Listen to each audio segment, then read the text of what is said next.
어플라이드 머티리얼즈가 분기 매출 79억 1천만 달러를 기록하며 시장 예상치를 2.7% 상회하는 역대 최고 실적을 발표했습니다.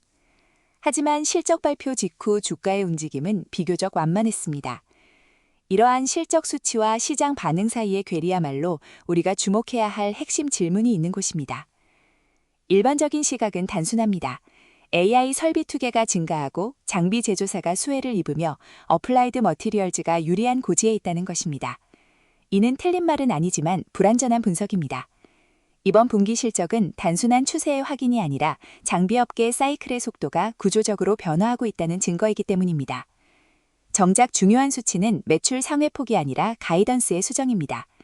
경영진은 2026년 반도체 전공정 장비 성장 전망치를 기존 20% 이상에서 30% 이상으로 상향 조정했습니다. 이는 단순한 단수 조정이 아닙니다. 회계연도 중간에 연간 전망치를 10%포인트나 올렸다는 것은 2분기에 확인된 수요 가속화가 3개월 전 경영진이 모델링했던 것보다 훨씬 강력했음을 의미합니다. 브라이스 힐 최고 재무책임자는 클라우드 서비스 제공업체의 자본 지출, 팹 가동률, 신규 팹 프로젝트 발표 등 회사가 추적하는 거의 모든 선행 지표에서 수요 전망이 강화되었다고 밝혔습니다.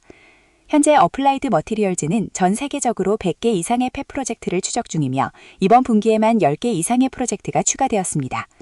이러한 파이프라인의 밀도를 고려할 때 30% 이상의 성장 수치는 평균값이 아닌 최저치, 플로어로 해석됩니다. 3분기 매출 가이던스로 제시된 89억 5천만 달러 역시 시장 예상치를 9.2% 웃도는 수준으로 이번 실적이 단발성 회복이 아님을 증명합니다. 이는 하반기로 갈수록 수요가 집중될 것이라던 경영진의 기존 가이던스보다도 실행 속도가 더 빨라지고 있음을 시사합니다. 비일반 회계 기준 논갭 총이익률은 25년 만에 최고치인 50%에 달했고 영업이익률은 140베이시스 포인트 확장된 32.1%를 기록했습니다. 매출 급증 구간에서 이익률이 동반 상승한다는 것은 구조적으로 중요한 의미가 있습니다. 어플라이드 머티리얼즈가 가격 양보를 통해 성장을 사는 것이 아니라 물량 증가 속에서 수익성을 지지하는 가격 환경이 조성되어 있다는 뜻입니다. 물량 가속화와 이익률 확장의 결합은 일시적인 장비 수요 급증을 넘어 기업의 이익 창출 능력이 영구적으로 재평가되는 신호입니다. 다만 잉여 현금 흐름 이익률은 14.9%에서 2.7%로 압축되었는데 이는 이번 분기 실적에서 해소되지 않은 내부적 긴장 요소입니다. 역대급 매출과 이익률에도 불구하고 현금 흐름이 줄어든 것은 예상 수요에 대비한 재고 확충과 설비 투자 등 공격적인 운전 자본 투입 때문입니다. 그 자체로 위험 신호는 아니지만 경영진이 선제적으로 준비 중인 수요가 예고된 규모와 시기에 맞춰 실행되지 않을 경우 이 현금 투입은 부채가 될 수 있습니다. 이번 분기의 논리는 결국 파이프라인의 실제 수주 전환 여부에 달려 있습니다. 결국 이번 어닝 서프라이즈만으로는 시티그룹의 520달러, 린스 에퀴티의 540달러 목표 주가가 이미 이러한 성장세를 반영한 것인지 아니면 파이프라인의 잠재력에 비해 여전히 보수적인 수치인지에 대한 답을 주지 못하고 있습니다. 실적 발표 이틀 전 어플라이드 머티리얼즈는 실리콘밸리에 위치한 자사의 50억 달러 규모 신규 에픽센터에서 TSMC와 공동혁신 파트너십을 맺었다고 발표했습니다. 시장은 이를 실적 발표 전에 긍정적인 홍보 활동 정도로 치부했지만 이는 이 협력 구조가 실제로 무엇을 전수하는지를 과소평가한 것입니다. TSMC는 전 세계 첨단 파운드리 시장의 약 70%를 점유하고 있습니다. TSMC의 로드맵 결정은 사실상 반도체 장비 산업 전체의 방향을 결정합니다. 경쟁사보다 먼저 TSMC의 미래 기술 요구사항에 접근할 수 있는 장비 기업은 복합적인 R&D 우위를 점하게 됩니다.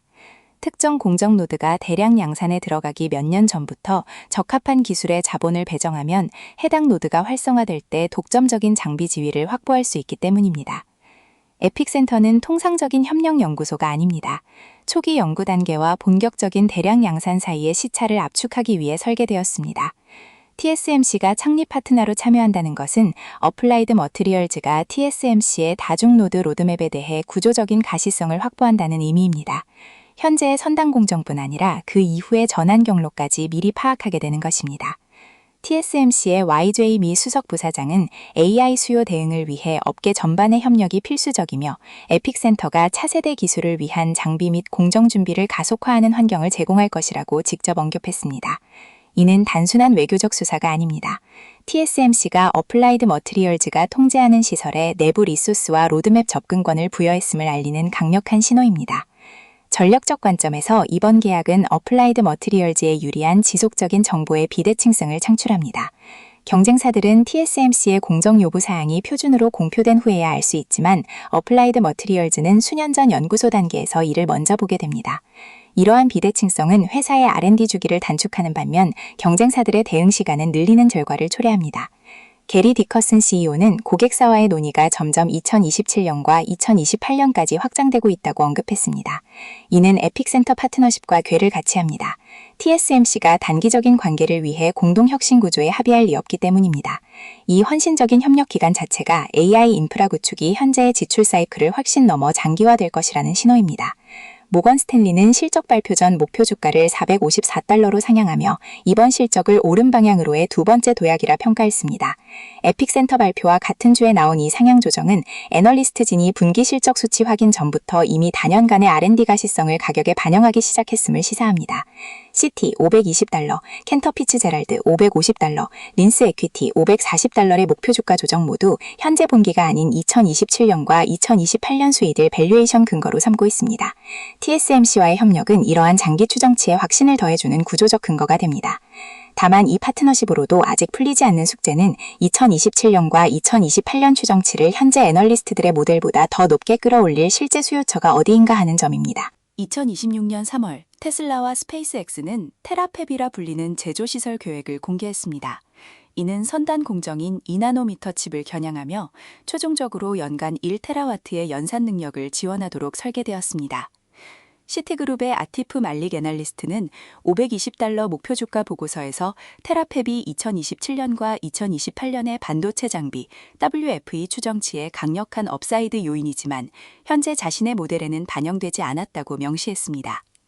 모델에 미반영되었다는 표현은 분석적으로 매우 큰 함의를 갖습니다. 말릭의 낙관적인 장비 지출 전망치는 이미 2026년 $1,450억, 2027년 $1,900억 달합니다. 만약 테라팹이 2027년과 맞물리는 건설 및 장비 인도 일정을 확정한다면 이 수치들은 상한선이 아닌 하한선이 됩니다. 목표 주가를 $540로 올린 린스 에퀴티 역시 같은 논리로 밸류에이션 기준점을 2027년에서 2028년 추익으로 옮겼으며 2027년 한 해에만 어플라이드 머티리얼즈의 반도체 시스템 매출이 35% 성장할 것으로 전망했습니다.